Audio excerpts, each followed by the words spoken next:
Okay, so one of the most important things to get right when using the Integrity Ag system is to make sure that we've got the right animal data feeding into it. And this can be easily found on Black Box.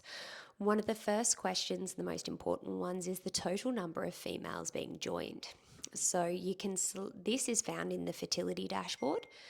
You can select your year up here for the year that you're looking at, and then the number that you're looking out for is up here. In this particular scenario, I can say, okay, we're looking at all the animals that have joined, and we didn't join some of the really young heifers for last year. So I've actually got 17,473 animals that were joined. This number represents all the females that could have potentially been joined and had a data point for that period. So we're still active on your place. One of the next questions that asks about the breeding capacity is about calves weaned. And this can be found on the growing management dashboard.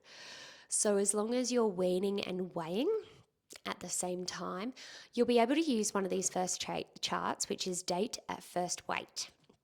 So this is really simple. You can just select all the months, 12 months of the year.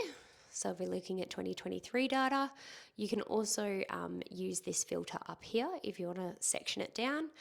And we've got 4,937 calves for 2023 that came through the system, and you even know their weaning weight. So these are really important fertility metrics that we can easily get off the Black Box dashboards.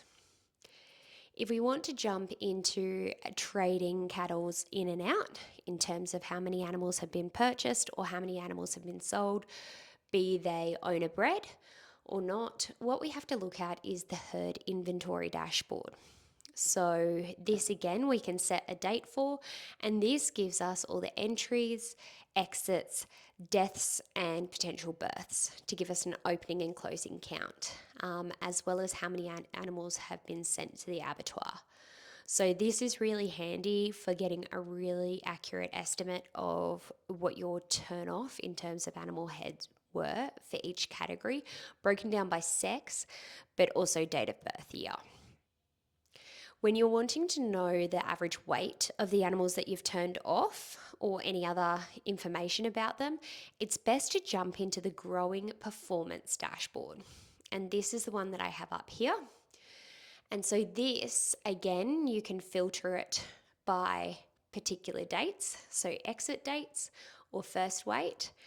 And this gives you information about how long those animals were on their property and their performance. So for example, in this particular circumstance, you can see that the animals that have been sold, they averaged 314 kilos at their last weight, and we're on this growing property for an average of 4 months. So they're kind of like a weaner enterprise. If I go to have a look at a different example and include, I'll choose this trade property up here, you can have a look that they are fattening to 412 kilos and they're on property for around 6 months. You can also see from this like the average age when they're on their property based on the average months of growing and their year of birth. So how old they are when they've been turned off. So that's just some of the handy ways that you can look at getting your turn-off numbers out of Black Box.